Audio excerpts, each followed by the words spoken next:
Wake up and get to this paper. No, I'ma put in the labor. Steady just making me greater. Never need motivation. I ain't just here for the moment. Grind from the night to the morning.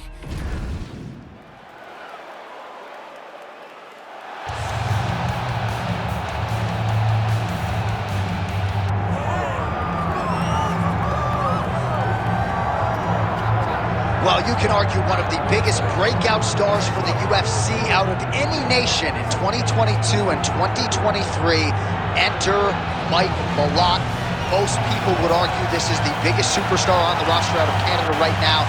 And pound for pound, skill for skill, a lot of people think this is Canada's best hope to actually realize an undisputed UFC championship. It has been an outstanding winning streak, and even though Mike Malott has been favored heavily in a lot of these contests, he has not only emerged, but he has emerged with a finish, and that has set him up for another big showcase bout here tonight.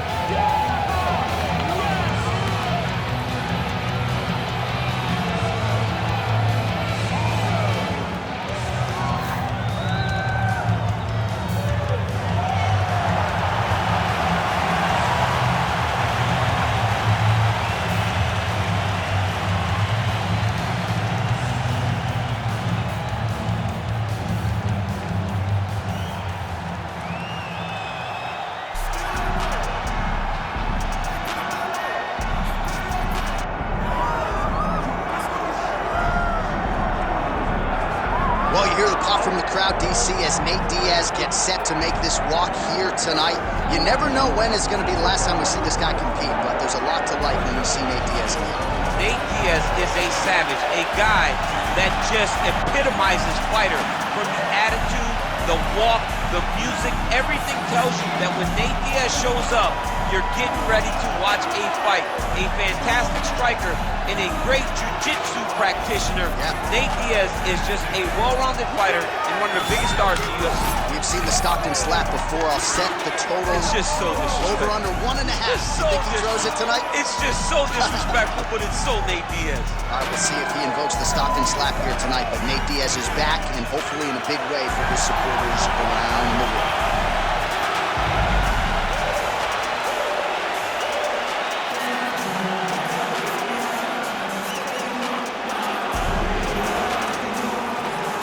And now our tail of the tape for this welterweight championship fight. All right, here is Bruce Buffer. Ladies and gentlemen, this is the main event of the evening.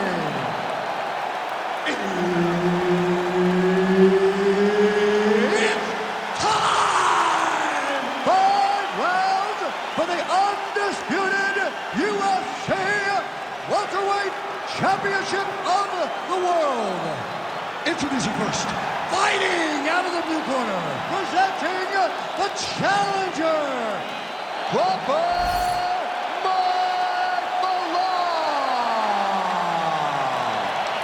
And now introducing the champion, fighting out of the red corner, presenting the reigning, defending, undisputed UFC welterweight champion of the world, Nate Diaz! The veteran Herbert Dean, our referee for this one. Ready. Good. Well, no surprise, Nate Diaz has a decided reach advantage here tonight. It's one thing to have it, it's another to use it effectively. You know Nate Diaz is a master at getting his hands to the target, and that figures to be a big part of the game plan tonight against this opponent. All right, early in the fight here, and Nate Diaz off to a pretty good start, found a home for that left hand.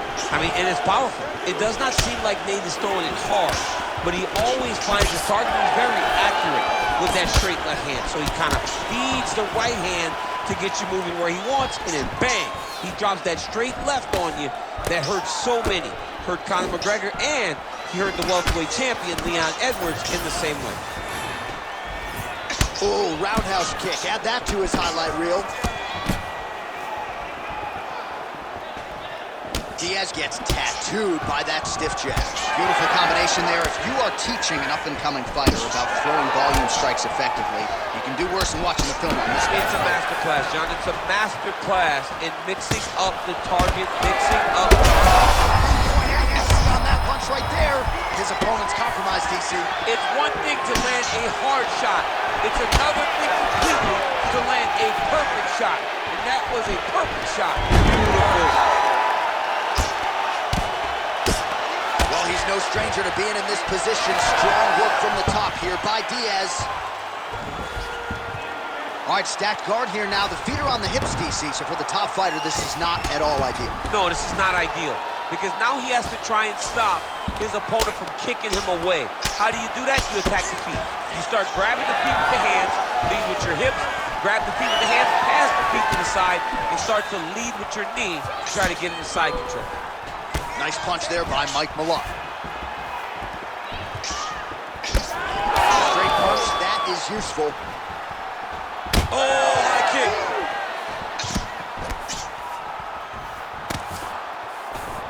.90 seconds to go in the round.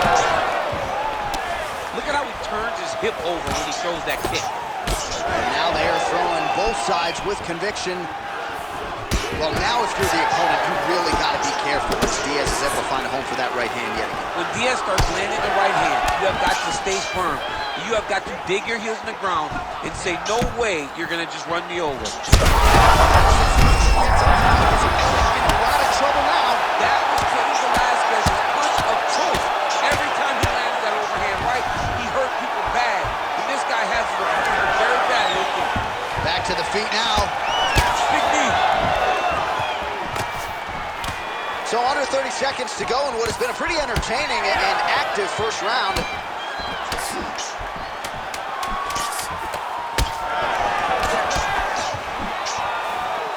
That horn sounds means we have reached the end of round one. What a round it was for him, DC, and of course the seminal moment, that big knockdown that he will try to piggyback on here in this next round. Yeah, it's going to be interesting to see how he builds off of the momentum that he gets from that last round. How does he deal with the success that he had and not push too hard too early trying to find the finish? You have to let it come to you as the knockdown came to you in the previous round. All right, so there's the horn. He got knocked down by a punch in that round, but he is able to survive. We'll see if they can make some adjustments. He's as tough as they come. He took that shot and he kept plodding forward. He got off of his butt. He got himself off of the canvas and tried to get right back to work. But he cannot take many more of these. You don't want to be the guy that's testing how tough that your chin is. Oh, what a land right there to sum the blow of the fight. And it was perfect. It was absolutely perfect, John. Oh, it's on. Jeez Louise. So how about that as he pounds him out for the TKO?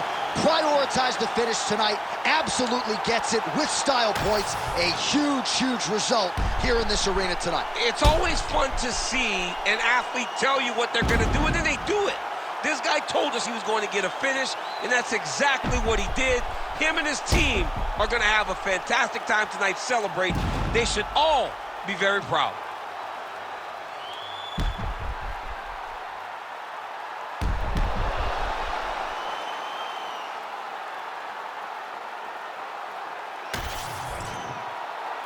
All right, we now go inside the octagon. Bruce Buffer has the official decision. Ladies and gentlemen, referee Herb Dean's called a stop to this contest at 32 seconds of round number 2.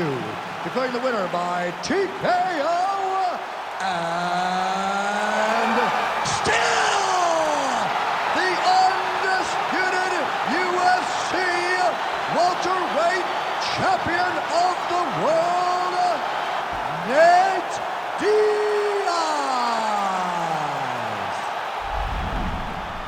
All right, so Nate Diaz adding to his legend in a big way here tonight and really showing you, DC, that he can still compete and beat the very best fighters in this division. Every time he steps into the